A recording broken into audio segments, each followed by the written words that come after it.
안녕하십니까, 용서 목사입니다. 오늘 함께 나눌 말씀은 요한복음 14장 7절에서 12절까지 말씀입니다.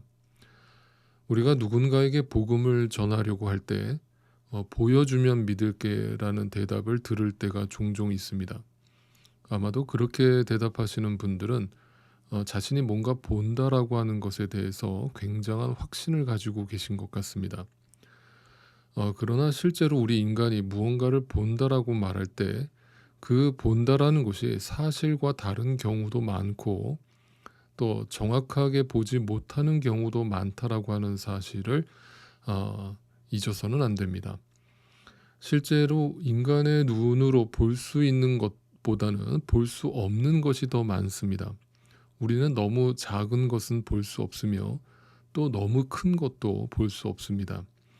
하물며 육체를 안고 살아가는 인간이 그 영이신 하나님을 볼 수 있다라고 말하는 것 자체가 어불성설입니다. 그것은 하나님이 실존하지 않기 때문에 볼 수 없는 것이 아니라 한낱 고깃덩어리가 되어버린 타락한 인간이, 하나님의 생명이 떠나버린 인간이 하나님을 볼 수 있는 눈이 가려져 있음을 의미하는 것입니다. 그럼에도 불구하고 내 눈앞에 하나님이 나타나면 믿겠다라고 말하는 이가 있다면 그 사람은 결코 보여줘도 믿지 않을 것입니다. 왜냐하면 그런 사람들은 자신이 보고 싶은 것만 보려 할 것이기 때문입니다. 우리는 그런 사람들의 모습을 이미 구약 성경을 통해 이스라엘 백성들을 통해서 수도 없이 봐왔습니다. 그들은 언제나 자신들이 믿고 싶은 대로 하나님을 형상화했고 예수님을 자신들이 믿고 싶은 방향대로 따르고 믿었습니다. 그래서 금송아지를 숭배했고 온갖 예수님이 일으키신 그 이적과 기적에만 열광했습니다. 그것을 성경은 결코 믿음이라고 말하지 않습니다. 자신들이 보고 싶은 것만 보려는 죄된 인간의 속성이라고 말할 뿐입니다. 그래서 만약 여러분에게 믿음이 허락된다면 그때부터 보이기 시작하는 하나님의 모습과 방법은 결코 여러분이 원하는 모습이 아닐 것입니다. 자, 오늘 본문에서 그 모습이 어떻게 드러나는지를 확인해 보겠습니다. 지금 제자들은 그 하나님을 간절히 보고 싶어 했습니다. 빌립이 예수님께 말하였습니다. 주님, 우리에게 아버지를 보여주십시오. 그러면 좋겠습니다. 여기서 제자들이 간절히 하나님을 보고 싶다라고 말했다는 건 그냥 그 말 자체로 놓고 보면 전혀 나쁜 의도가 아닌 것처럼 들립니다. 그들은 정말 하나님을 간절히 알고 싶어하고 보고 싶어하고 만나고 싶었기 때문입니다.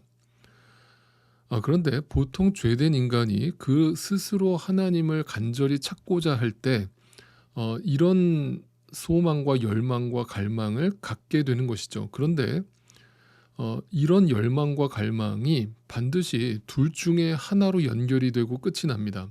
어떤 방법인가 하면 하나는 신비적인 방법으로 하나님을 찾기 시작한다는 것입니다. 아니면 제가 처음에 말씀드린 것처럼 눈에 보이지 않기 때문에 아예 포기해 버리는 겁니다. 지금 내 눈앞에 보이지 않기 때문에 자신의 눈에 보이는 것만을 쫓아 살겠다라고 결정을 해버리는 겁니다.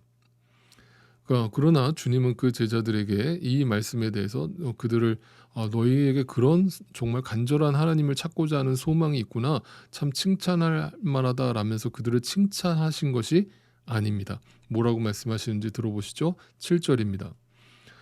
너희가 나를 알았더라면 내 아버지도 알았을 것이다. 이제 너희는 내 아버지를 알고 있으며 그분을 이미 보았다. 분명히 말씀하십니다. 그분을 이미 보았다예요. 그러니까 하나님을 찾고 싶으냐, 하나님을 만나고 싶으냐, 그러면 이렇게 신비적으로 기도해봐. 그러면 신비적으로 하나님이 너희에게 그 모습을 보여주실 거야 라고 말씀하지 않았고, 너희 눈으로는 절대 볼 수 없어 라면서 포기해, 이런 말씀도 하시지 않았습니다. 너희는 이미 그분을 보았다는 겁니다. 그 전제가 뭐예요? 예수 그리스도를 알았더라면 이거예요. 예수 그리스도를 통해서 우리는 하나님 아버지를 보았다라는 거예요. 9절도 보세요.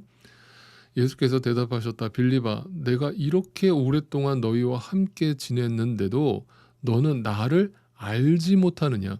나를 알지 못하기 때문에 그 예수님이라는 인간 예수님을 몰랐다는 뜻이 아니죠. 그 예수님이 품고 온 그 하나님 나라를 보지 못하는 거예요. 나를 본 사람은 아버지를 보았다. 그 성자 하나님으로서 이 땅에 성육신하여 오신 그 예수님을 통해서 하나님 아버지를 보게 된다는 거예요. 그런데 네가 어찌하여 우리에게 아버지를 보여달라고 말하느냐 라면서 예수님은 빌립과 제자들을 꾸짖습니다. 다시 말하면 하나님을 간절히 보고 싶다는 그들의 바램 자체가 잘못되었다는 것입니다. 그러니까 다시 정리해서 말씀드리면 신비적으로 하나님을 찾지도 말고 눈에 안 보인다라고 없는 것처럼 살지도 말라는 뜻입니다. 바로 예수 그리스도를 보았다면 하나님을 본 것이라고 말씀하신 것이죠. 그렇다면 예수 그리스도가 누구십니까? 네, 말씀이 육신이 되어서 이 땅에 오신 성자 하나님이십니다. 그러면 오늘날 우리는 어떻게 예수님을 볼 수 있습니까? 신비적으로 기도하면 보입니까? 아닙니다. 말씀을 통해서 우리는 예수님을 인격적으로 만나고 볼 수 있고 들을 수 있습니다. 그렇다면 우리는 오늘도 말씀을 통해서 그분과 교제하는 것이며 그분의 뜻을 알고 그분을 본 사람으로서 이 땅을 남은 인생을 살아가게 되는 것입니다. 그것이 바로 믿음이 허락되어서 눈이 뜨여진 자들의 모습이고 삶의 자세인 것입니다.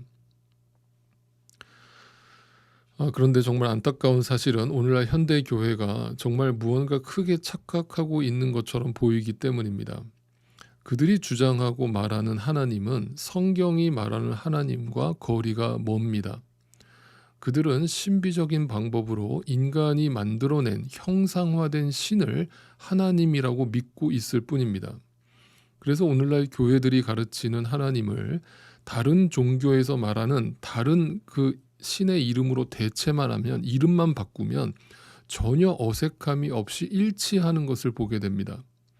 쉽게 말해서 기독교나 타 종교나 어떤 샤머니즘이나 이름만 다를 뿐, 호칭만 다를 뿐 본질적으로 전혀 차이가 없는 것처럼 보인다는 겁니다. 네, 그것은 기독교가 아닙니다. 가짜 하나님이고 우상 숭배에 불과한 것입니다. 그 이유는 하나입니다. 성경이 말하는 예수 그리스도를 전혀 알지 못하기 때문이고 예수 그리스도를 제쳐버리고 인간이 원하는 종교적 개념과 상식으로 하나님을 바라보고 믿으려 했기 때문입니다. 그래서 정말 조심스럽지만 이렇게 팩트를 말씀드리고 싶습니다. 여러분이 믿는 하나님이 가짜일 수 있습니다. 신비적으로 구하면 하나님을 체험할 수 있다느니, 헌금을 많이 하면 복을 준다느니, 봉사를 많이 하면 하늘에서 큰 상급이 있다느니, 의리의리한 예배당을 지어놓고 하나님의 성전이라느니, 지극정성으로 기도하면 반드시 하나님이 응답하신다느니 하는 말들은 전혀 성경적이지 않은 가짜 하나님입니다. 여러분은 정말 예수 그리스도를 알고 계십니까? 그렇다면 그분께서 어떤 삶을 사셨으며 어떤 말씀을 우리에게 가르쳐 주시고 보여주셨습니까? 그분을 말씀을 통해서 보게 되셨다면 여러분은 그 하나님을 본 것이나 마찬가지입니다. 그렇다면 그 의미는 무엇입니까? 성경이 말해주는 하나님은 어떤 하나님이십니까? 성경이 말해주는 하나님은 처음부터 끝까지 오직 그분의 계획과 그분의 구원을 이루시기 위해서만 역사하십니다. 우리는 오직 그분의 도구로 쓰임받는 도구에 지나지 않는 존재들입니다. 그런 도구에 지나지 않는 우리들에게 주님께서 우리에게 원하시는 것은 한 가지뿐입니다. 복종하고 순종하라는 것입니다.